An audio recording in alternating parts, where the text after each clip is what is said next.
మన సార్ గారు కూడా బెల్లం విషయంలో కొంచెం అవగాహన చెప్తాము. అందరిని కలిపి అంటే ఈరోజు సార్ గారు సూచన మేరకు అందరు కలిసి ఈరోజు హాజరైనందుకు నాకు చాలా సంతోషము. ఇట్లే మీరు ఐక్యతగా ఉండి మీ సాధక బాధకాలు కూడా ప్రెసిడెంట్ గారు కానీ రామప్రసాద్ సెక్రటరీ గారు కానీ అందరికి చెప్తే ఒకరికొకరు మీ సమస్యలు ఏమైనా ఉంటా అధికారులకు తీసుకొని పోయి వాళ్ళ సూచన వరకు అందరు పాటిస్తారని నేను అనుకుంటున్నాను. పండుగ సీజన్ వచ్చింది, సార్ గారు కూడా ఈ విషయంలో తమ సూచనలు చెప్తారు. బెల్లం వ్యాపారం గురించి మీరు దాన్ని పాటించాలని నేను కోరుతున్నాను. అందరికీ నా ధన్యవాదాలు.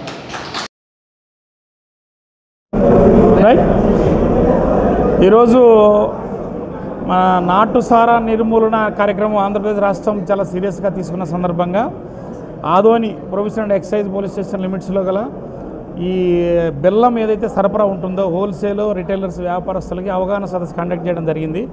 ఇది సారా తయారీలో ప్రధానమైన పాత్ర కాబట్టి ఇది మిస్యూజ్ ఎలా అవుతుంది, ఏ విధంగా సప్లై చేస్తారో, దీని రిప్లికేషన్స్ ఎలా ఉంటాయి అనే విషయాలు తెలియజేయడం కోసము చట్టపరమైనటువంటి లీగల్గా దీంట్లో ఏమేమి అప్లికబుల్ అవుతాయి, సో మీరు చేయాల్సిన పని ఏంటి, ఈ మ్యానుఫ్యాక్చరర్స్కి సప్లై చేయకుండా సారా నిర్మూలన కార్యక్రమంలో మీ వంతుగా కృషి చేయాలి. కాబట్టి అవగాహన కోసము ఒక అవగాహన సదస్సు అనేది టౌన్లో రిటైలర్స్కి హోల్సేల్ అందరికీ ఏర్పాటు చేసి కన్సల్డ్ బీజేపీ టౌన్ ప్రెసిడెంట్ గారు, తర్వాత మార్కెట్ యార్డ్ ఎక్స్ చైర్మన్ గారు, తర్వాత మిగిలిన సిటిజన్స్ అందరితో సమక్షంలో వీళ్ళకి అసలు బెల్లంను ఏ విధంగా వీళ్ళు మిస్యూజ్ చేస్తున్నారు, నల్ల బెల్లమా తెల్ల బెల్లమా, సారా తయారీలో ఎలా వాడతారు, అది ఫర్మెంటేషన్ ఎలా అవుతుంది, దాంట్లో యూరియా కలిపి ఆ తర్వాత అది కామన్గా ఈ స్లమ్ ఏరియాలో ఉన్న వాళ్ళకి కూలీనాలు చేసుకునే వాళ్ళకి అమ్మడం వల్ల దాని ప్రభావం వల్ల ఆరోగ్య పరిస్థితి, తర్వాత సంఘంలో వాళ్ళకు ఉన్నటువంటి గుర్తింపు కానీ, తర్వాత వాళ్ళ స్కూల్ పిల్లలు కానీ వాళ్ళ ఫైనాన్షియల్ స్థితి కానీ చాలా దారుణంగా ఉంటుంది. కాబట్టి మీరు చేసేటువంటి ఈ పని వల్ల ఎన్ని నష్టాలు ఉన్నాయి.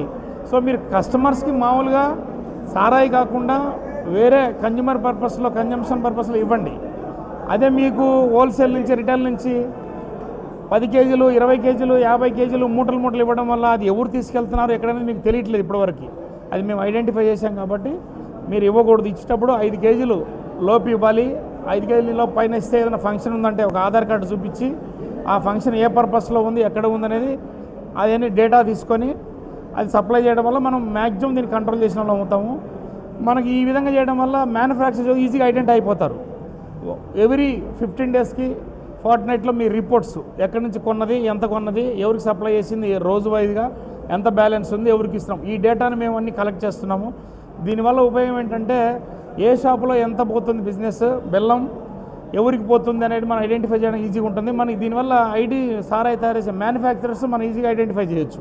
సో తద్వారా ఈ సారాయి అనేది కంట్రోల్ చేయడంలో ప్రధానమైనటువంటిది మనకు సపోర్ట్ దొరికినట్టుగా ఉంటుంది. అలాంటిది ఏం లేదు. మనము కామన్ పీపుల్ ఎవరైనా కూడా రోజు బెల్లం అనే పరిస్థితి ఉండదు. 2 రోజులుగా 3 రోజులుగా ఉంటాడు. అది కూడా తెచ్చుకోవాలన్నా కూడా 5 కేజీల లోపు 2 కేజీలు 3 కేజీలు రోజు తెచ్చుకోవచ్చు.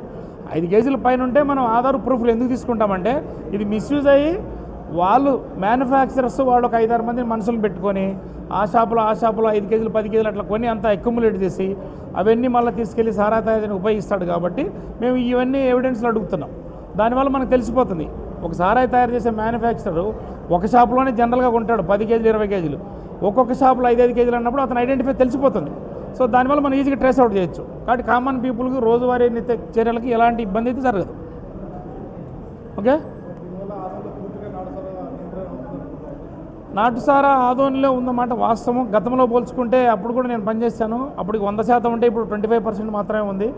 అవి కూడా లిటిల్ బిట్ ఒక 25-30 మంది దాకా మేము ఐడెంటిఫై చేసాము. ఒక 10 స్పాట్లో ఉన్నాయి. అవి మేము ఇన్వాల్వ్ చేస్తాం. ఆల్రెడీ మేము సారాయి బట్టీలు కొట్టినప్పుడు సారాయి సీజ్ చేసినప్పుడు ఇన్వాల్వ్ చేసాము. ఒక 4 అరెస్ట్ కూడా చేయడం జరిగింది. వాళ్ళు కోర్టులో సరెండర్ అయ్యారు. రిమైనింగ్ ఎగ్జిక్యూటివ్ వర్క్ ఇంకా స్టార్ట్ అవుతుంది. దీంతోపాటు అవగాహన సదస్సులు చుట్టుపక్కల విలేజ్లో టౌన్లో అవి జరుగుతున్నాయి. బైండ్ ఓవర్లు సెల్లర్స్ మీద ఇప్పటికీ పోయిన నెల 19 స్టార్ట్ అయితే ప్రోగ్రాం ఇప్పటివరకు దగ్గర 36 మందిని చేశాము. ఇంకొక 20 మంది బ్యాలెన్స్ వాళ్ళని కూడా చేస్తాము. ఎవరన్నా అది అధిగమించి మళ్ళీ చేస్తే బ్రీచ్ అయితే 2 lakhs వరకు ఫైన్ వేపిస్తాం ఎంఆర్ఓ దగ్గర. ఇంకా కంట్రోల్ కాకపోతే వాళ్ళు 2-3 కేసులు కింద ఉంటే ఖచ్చితంగా పీడీ యాక్ట్ 100% పెట్టి తీరుతాం. ఆ విధంగా కంట్రోల్ చేయగలుగుతామని సిద్ధంగా ఉన్నాం. భాగంగానే మా డిస్ట్రిక్ట్ సూపరింటెండెంట్ గారు, డిప్యూటీ కమిషనర్, మన అసిస్టెంట్ కమిషనర్ గారు ఇంకా హైయర్ అథారిటీ ఇన్స్ట్రక్షన్ ప్రకారంగా మాకు చైతన్య రథాలు, కళా జాతరలు ఇవన్నీ ప్రోగ్రాంలు ఏర్పాటు చేశారు. మనకి రేపు 24th నాడు వస్తుంది చైతన్య రథం అనేది.